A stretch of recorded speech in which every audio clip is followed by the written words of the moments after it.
When you start looking into ADHD, you start finding about all these fascinating things called comorbidities, which I just asked Google Bard what exactly that is. I had an idea, but basically comorbidity is another condition that tends to occur or has occurred. So two or more conditions occurring in the same people. So for example, in the case of ADHD, it is quite commonplace for ADHD and anxiety to occur in the same individual, or ADHD and depression, or anxiety and depression, or ADHD, anxiety and depression. We seem to get more than our fair share. One of the ones that I had no idea about though was sensory, that's a very loud car, sensory processing disorders or dysfunctions. I'm not sure if it's labeled a disorder, but let me give you the example because this was fascinating to me. I had no idea why this was happening to myself. I was playing tennis with my best friend, which I like to do once a week. This car is going to be very loud. It's just completely unnecessary. Why would you drive a car like that quickly? Anyway, getting distracted. So I like to play tennis once a week with my best friend. It's in a very quiet area, and on this occasion there are 4 courts, and 2 of them were being resurfaced, repainted, which was nice to see. And the person was using some kind of power tool to smooth out the court or remove divots or something. I don't know what it was. I don't know about power tools, but it was very, very loud. It sounded like a sander, or if you know, like a dentist drill, but harsher and a bit lower pitched. It's like a circular saw when the builders are building a house and they're sawing the wooden planks, and it's just on and on and on and on. And at first it was fine, didn't think anything about it. We were playing on the courts next door to it, but after maybe 10 minutes, 15 minutes, now to give you an idea, this was loud enough that there was no point trying to have a conversation with my friend on the other side of the net. Like, he would ask me a question like, how's your week been? And I could barely hear him. And me having quite a low-pitched voice, it doesn't carry that well. I would have to yell, but really, really just yell for him to hear me. And I've always hated those sorts of environments. Restaurants where the music is up too loud, clubs where all you hear is the music and you can't have a conversation with someone. And after we finished the warm-up and we got to hitting properly, playing proper tennis, I realized I was getting, not only could I not concentrate on the tennis, which I never have a problem with. That's the one thing that I know. I could play that, 8 hours a day, every day of my life, and I'd be happy. But I realized that I couldn't stop focusing on that noise. And I started getting really annoyed and then irrationally angry. And I say irrationally because I started having thoughts like, this is so unnecessary. Why do you have to do that? It's so stupid. I mean, of course it's necessary. If you're gonna, fix a court, you need to probably use some sort of tool. And it wasn't like this guy was using that tool just to annoy me. And it wasn't like this guy had picked an unnecessarily loud tool just to annoy me. But my thoughts raced completely out of control. Now, I'm not used to that. I'm someone who, yes, I get emotions like anyone else, but I'm very good at looking at them from an outside, if you would, like an outside point of view. Even intense emotions like the death of a family member, I can see that I'm sad, but I can also look at it from a bit of a distance and go, okay, well, it makes sense that you're sad, etc. I know it might sound a bit cold, but that's just the way my brain has always worked. So it's not that I don't have emotions, but I can distance myself from them to a pretty big extent, I would say, compared to most other people. But I could see myself getting angry. I wasn't just getting angry. I could see myself getting angry, irrationally angry, intensely angry, like I really wanted to just go and punch the guy in the face. And I've never punched anyone in the face, to be clear. And I remember he stopped for maybe 5 minutes when we were about 20 minutes in, 30 minutes, probably 20 minutes in. And I was telling a friend of mine when he stopped and there was just that dead silence, it was like I'd seen the face of God. It was so uplifting and so freeing. And to give you an idea, my best friend, he never asked this, but he basically said, do you want to stop? Like, I hadn't said anything. I mean, I couldn't say anything. No one, he wouldn't have heard it anyway. But he could see that I was so distracted and so not enjoying myself that he asked me, do you just want to stop? He had no idea what was wrong, by the way. He's a very neurotypical person, I think anyway. And he asked me if I wanted to stop. And of course, I don't want to stop because I'd be admitting defeat to this noise. So I said no. But when the noise stopped momentarily, I was so happy and everything was great. Immediately everything went back to normal. And then the bloody thing started again. And I very quickly, within probably a minute, was back to that really irrationally angry person. And that, I don't remember that ever happening to me. I was discussing this, again, with a friend of mine who knows a lot about ADHD and all these comorbid conditions. And she told me that's actually quite, and I was looking up this morning. Now, I don't know why it's a comorbidity with ADHD, how common it is. I mean, look up ADHD this morning and they will tell you they don't really know what causes it. So all of this is conjecture, but for whatever reason, ADHD and sensory processing issues can coexist with one another.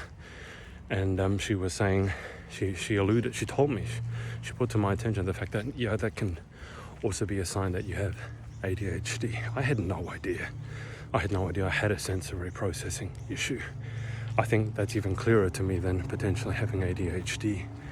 For example, as I said, I've always hated going to restaurants where the music is too loud. I don't get annoyed easily. As I said, I'm quite good at distancing myself from my emotions, regulating my emotions. But loud music at restaurants is so unnecessary. And it's just so stupid. You're there to have a conversation with your friends, with your family. You're not there to have a rave. And then clubs. I mean, this is even more ridiculous because I hate clubs. Even growing up in college, when we started going to clubs, and you know, that kind of music that just has that consistent doof, doof, doof, doof, doof, doof, that music. And you go there, you're catching up with friends. But I always thought, and they were so excited to go, let's go clubbing. And I always thought, you're not excited to actually go clubbing. You just want to go and get blind drunk, but whatever. But I always just thought it was pointless. What's the bloody use of going anywhere in a social setting when you can't hear what the person 3 feet in front of you is saying without yelling? And again, my voice does not carry well without me just yelling at someone. And I don't want to go out for hours, get blind drunk, and have to yell at my friend who's right in front of me in order for them to hear me. And the other thing that I really struggled with was hearing what they were saying over the background noise. Now you say, Adrian, if the music's turned up, of course it's going to be hard to hear what the other person is saying. But having spoken to many other friends at the same situation, in the same sort of settings or the same situation, they can hear the person just fine. And it's not like I'm hard of hearing. That's one, just got a new pair of glasses. That's my one sense that I know that is still working really well. And I know this because I was doing video editing with my friend, and for my best friend. And if you know, when you have audio waveforms, you can see it when there's a sound or not. Even if you turn the sound off, the waveform will tell you there's a sound happening right now. And I was editing his video. And one of the things that happens as a man gets older, typically, is that the high range frequency on their hearing goes. So high pitched noises, think like really high string noises on a violin, or high pitched microphone noises or hisses, they can't hear that. And I was editing his video and I said, well, we need to get rid of this high pitched, hissing noise in the background. And he said, what noise? And I turned to him, I was like, what, you can't hear that? He said, no. And then I pointed to the waveform because it was popping. There was a meter that shows, again, when there's noise, and it was showing there's a noise. And he couldn't hear it, but I could. And he's at the same age as me, slightly younger, but he'd lost that range in hearing. And so the other thing I have is I play violin since I was 2. I have perfect pitch, which means if you hear a note, you know exactly what that note is. It makes it very easy to hear like a pop song, for example, for me, and write it down, or play it on the violin just from hearing it once or twice. But regardless, my hearing, it's a one sense that I know is still working, probably at peak, as opposed to my eyes. I can't see to save myself. I had the LASIK surgery and everything, but that was a while ago and I still need glasses. But my point was the sensory processing. When it came to noisy environments, it wasn't like I'm deaf. It was literally that I was getting overwhelmed. And I look at it now and go, when I was in those situations, I would start by feeling anxious. If we were going to a club, I would start like, okay, I need to brace myself. I need to get prepared. This time I'm going to enjoy myself. Enjoyment is all about focusing on the things you like, not the things you don't like. And then I'd get there, probably have a drink to quieten the nerves. Not that really worked. And then it would go past as soon as I would hear the noise, because you can hear the bass resonate, you can hear the bass going through the ground from 20, 30 meters away. And as soon as I would start hearing that noise, the anxiety would begin to kick in. It's like, oh, here we go again. And I would try my best to start having conversations with people, and I was really enjoying the conversations. And I tried to make the conversation so interesting that they wouldn't want to go in. Of course, it didn't really happen because most people weren't experiencing the same issues that I was. And then inevitably go into the club, and within 20 minutes, 30 minutes, I don't think I've ever been to a club and enjoyed myself, not once. And I hadn't realized until relatively recently that it could well be because of the sensory processing issues.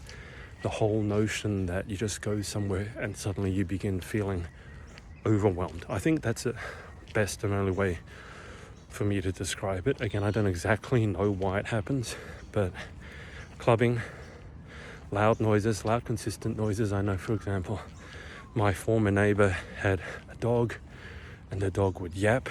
I love dogs, but there's a certain yip, yip, yip, yip. This is not a low pitch sound, it's a high pitch sound, but it was something about the consistency, clockwork, yip, yip. Again, I got irrationally angry, went over to his house, left a very terrifying note, if I do say so myself.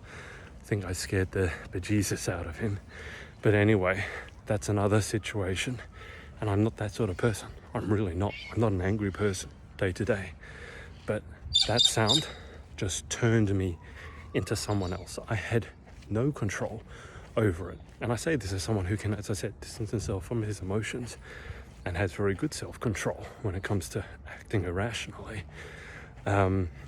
which is weird, given that one of the things with ADHD is impulsivity. Anyway, I'm just thinking out loud here, as you can tell. But that was another one that just set me off, turned me into someone else. Then the other thing, I have a cat, and the cat wants to get fed in the morning.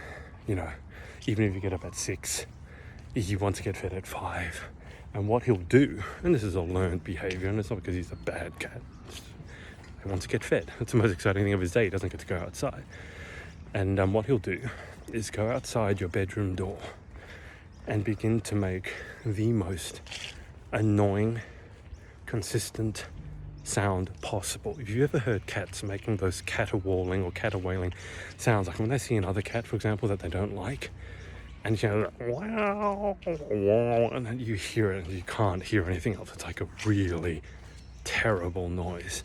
And he'll do something that's not nearly that bad, but he'll go outside the door and all you hear is mow, mow, mow, mow. Like he's never been fed in his life and he's starving, and how dare you. And as I've alluded to before, I have significant sleep issues. Used to, more so when I wasn't on keto. At the moment, it's really been a lot better. Another comorbidity for you, sleep issues and ADHD. But because I very often, I normally wake up and I'm still exhausted. Doesn't matter what time I went to bed, doesn't matter, swear off the coffee, just not working well for me, sleep. The last thing I want to hear when I'm trying to get a bit more sleep is mo, mo, mo. Again, and my brain gets irrationally angry and it immediately starts saying things to me like, why are you making this noise? It's really annoying. It's stupid. Stop it. If you do it, I'm never going to feed you again. Why do you need to be fed? It's not like you have been starved. You've never had a feed missed, etc., etc., etc. Now, it's all ridiculous, isn't it? Because he's a cat. He's a pet. He gets fed at the same time every morning. He's used to getting fed. And in his brain, he's linked up that he has to go outside your door, make that noise, and he gets fed. It's linked in his brain like Pavlov's dog. He can't stop that. He's a cat. But my brain still goes there. And every now and then he'll get a sock thrown at him just to shut him up. And I'll start yelling at him and then he runs away, which only makes it worse because he doesn't know what he's done wrong. And then he starts wailing, but from somewhere else, further away from me. But then I'll go chase him and again tell him to shut up. So as I go further down this sort of ADHD rabbit hole, what I'm finding out, there are so many things or so many conditions, not even specific ADHD, like sensory processing issue is a separate disorder. So many things that could explain to you why you have felt embarrassed or like a failure in the past, or why there's something that seems to be so easy for everyone else to do that they don't even think about it. But it stops you in your tracks dead. Like going to a club. I always thought it was like, I don't like that kind of music. Which is somewhat true. I certainly don't go, when I'm working and put on doof music, as I like to call it. But I quite like sometimes listening to very loud music with a big bass line. So it's not just that. Is it that I don't like dancing? No, I don't really like dancing. It's not the first thing that my mind will go to. Like, what do you want to do? Let's go dancing. But I don't hate it. I'm not good at it. A lot of things I don't like that I'm not good at, that I don't mind.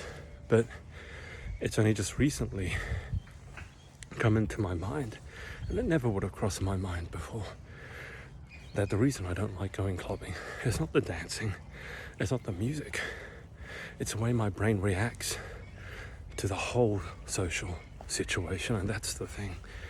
It's a combination of the loud music. I can't talk to people. There's lots of people there. They're bumping into you. They're drunk. At that time, they were still allowed to smoke in clubs. So you'd have these girls waving their cigarettes in the air. And of course, you get in that irrationally angry state, as I said. And I just saw the whole thing. I just get angrier and angrier. First it would be anxiety, then it would turn into anger. And I just hated clubbing. That doesn't mean, I've worked out, why I hate clubbing and it's completely irrational and, I'll be able to go clubbing again. It's not that. It's not looking for a solution. I'm all right if I don't go clubbing again, but never go clubbing again. But what it really does, it gives you permission to not blame yourself or not make you wrong. When you see everyone else doing it and something that everyone else seems to love, and for some reason you just can't make yourself love it. That's a cockatoo, if you don't know what that is. If you're not from Australia, they're birds with a sulfur crest on the top. But it allows you, and this was and is a really big thing for me, because I like to push myself to do things right, and everyone else seemed to be able to go clubbing and have a good time. I wasn't. So I always thought there was something wrong with me, as I said. So I go focus on the parts of it that you enjoy rather than the parts you don't enjoy. Find a quiet corner, all this stuff. But it never occurred to me that my brain was simply being overwhelmed by something in that sound, the environment, the people, the smoke, the alcohol was just setting me off. Now, you may not have It may not be a auditory one. For some people, it could be touch. I know, again, my friend I was talking to, and also I looked up this morning, you could have like a touch. When I say a touch issue, what I mean is if you wear, for example, an itchy, I just remember school cardigans, old school cardigans. They were made of this nasty kind of wool that, to this day, I still hate wool because it reminds me of that itchy sensation when you put one of those things on. Oh, it's making my skin crawl now that I think about it. It was just so annoying. I would put these bloody school cardigans on, and I still remember my mum saying, "Oh, it's wool. It's really good. It breathes." And okay, fair enough. It does. Like when you wear synthetics, they smell all kinds of funky, and wool really doesn't. But all I can remember was this kind of school cardigan. I put it on, and when you just, when they talk about ants under your skin, yeah. But if you really imagine what that's like you'd be terrified and want to get the hell out of there. And it didn't start like that. You put the cardigan on, it'd be annoying at first. But if things weren't going your way that day, or it was a bit too cold, too hot, you were running late, and that cardigan would become the bane of your existence. That, again, can be a sensory processing issue, this time to touch, because you got 5 senses. So it could be visual, could be auditory, certainly could be kinesthetic, because that's our way of saying it, but the sound, the touch. Even now you can see I'm getting distracted because there's a lot of people around, not a lot, but a few people out walking their dogs and a lot of loud bird sounds.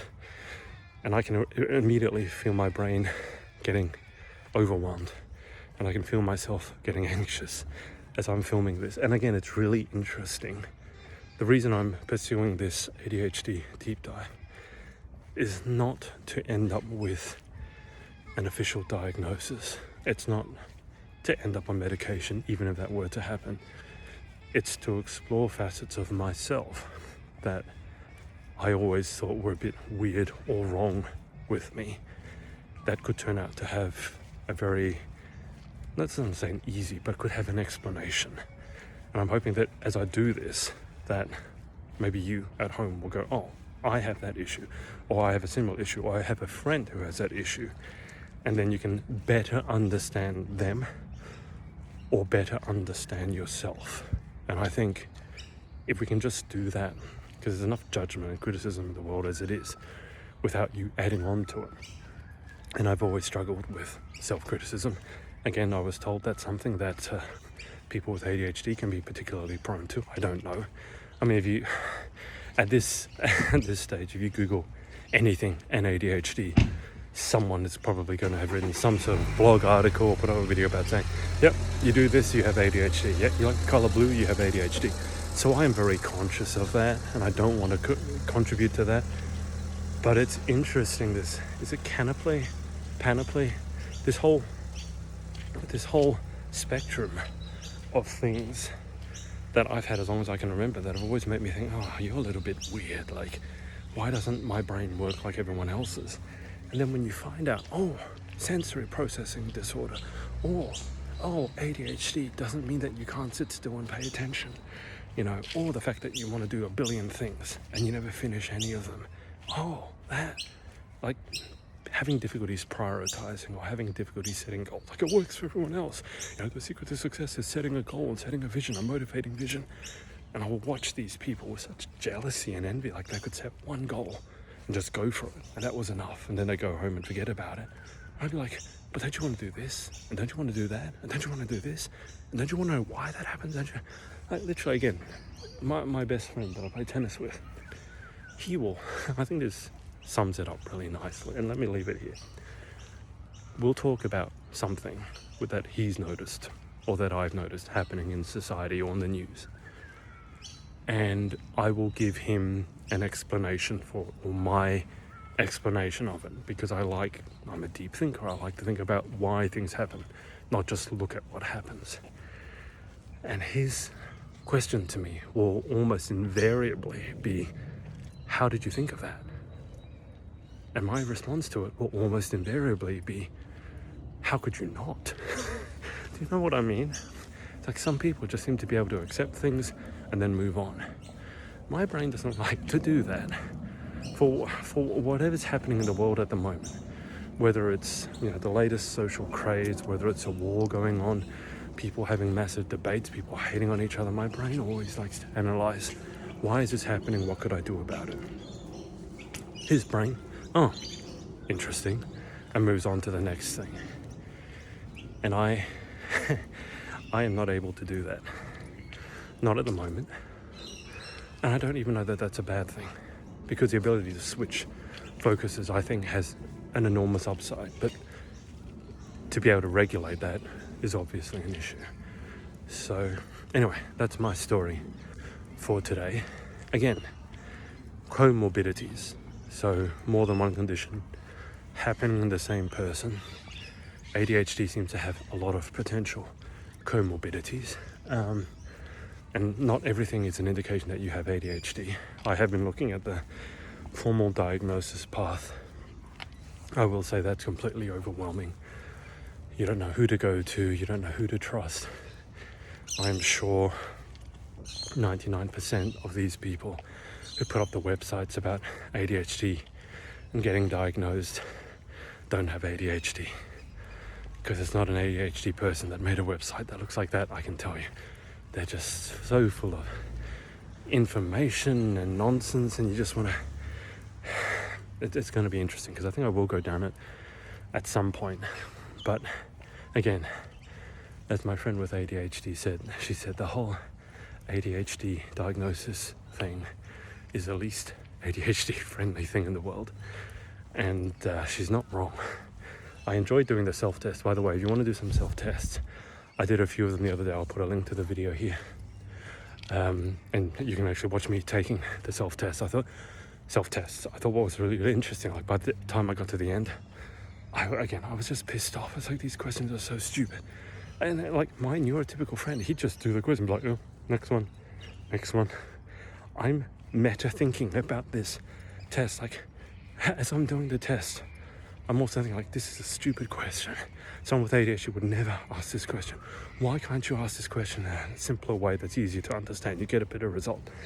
And this whole thing with the ASRS, I think it's Adult ADHD Self-Reporting Scale, they have 6 questions that are considered to be the best in indicating whether someone potentially has ADHD. And it has like 5 boxes, like not like... So it'll give you something like, oh, you can't concentrate. Rate it on a scale from 1 to 5. How well does this describe you? But the problem is you have to answer this question, you have to evaluate yourself. Now, if you're someone who thinks you have ADHD, and by the way, those 6 questions, all these places are using those exact same questions. They don't change the wording. They don't change anything of it. It's the exact verbatim question.